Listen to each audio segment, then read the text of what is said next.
عائشہ فرماتی ہیں رضی اللہ تعالیٰ عنہ، آپ کی گھر کی زندگی، آپ کی اہلیہ بتاتی ہیں کہ جب آپ بستر پہ تشریف لاتے، اور یہ آپ کا معمول ہر رات کا تھا، ہر رات جب آپ بستر پہ تشریف لاتے تو کیا کرتے کہ جمع کفیہ، یوں اپنے ہاتھوں کو اکٹھا کر لیتے، پھر اس کے بعد 3 مرتبہ قل هو اللہ احد، 1 مرتبہ قل اعوذ برب الفلق، قل اعوذ برب الناس پڑھ کر تینوں کو، اور اپنے ان ہتھیلیوں پر پھونک مارتے، اور پھر ان ہاتھوں کو اپنے سر سے اپنا چہرہ اور اپنا جسم پر، پورے جسم پہ اسے مل لیتے، پھر دوبارہ اسی انداز سے یہ 3 صورتیں پڑھتے، اور پھر پھونک مارتے، اور پھر ان دونوں ہتھیلیوں کو اپنے پورے جسم پہ مل لیتے۔ تیسری مرتبہ 3 مرات، 3 مرتبہ ایسا کیا کرتے تھے۔ یہ 3 صورتوں کا اہتمام۔ شیطانی دور ہے، حاسد ہیں، شریر ہے،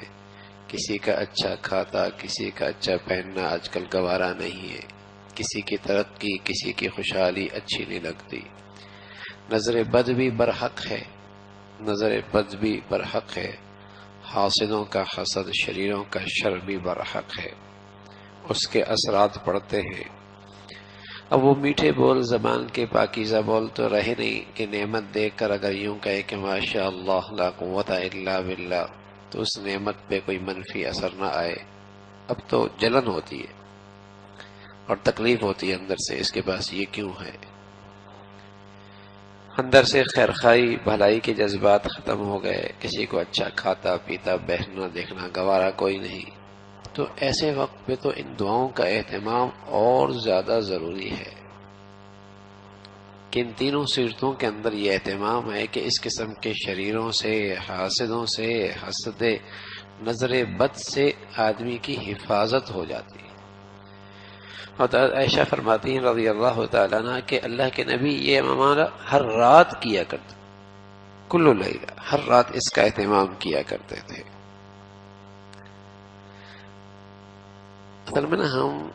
ہر چیز آنکھوں سے دیکھی اور اپنے ہاتھوں سے استعمال کیے، مشاہدے کی چیزوں پر نا ہمارا بڑا اعتماد ہو گیا۔ ہم سمجھتے ہیں جو کچھ ہم دیکھ رہے ہیں بس اسی سے حفاظت ہونی ہے۔ ایک اور غیبی نظام ہے، ایک اور غیبی نظام ہے، اور حقیقت میں وہی نظام ہے جس کا اثرات اس پوری ظاہری مشاہدے اور ظاہری زندگی پر ہے۔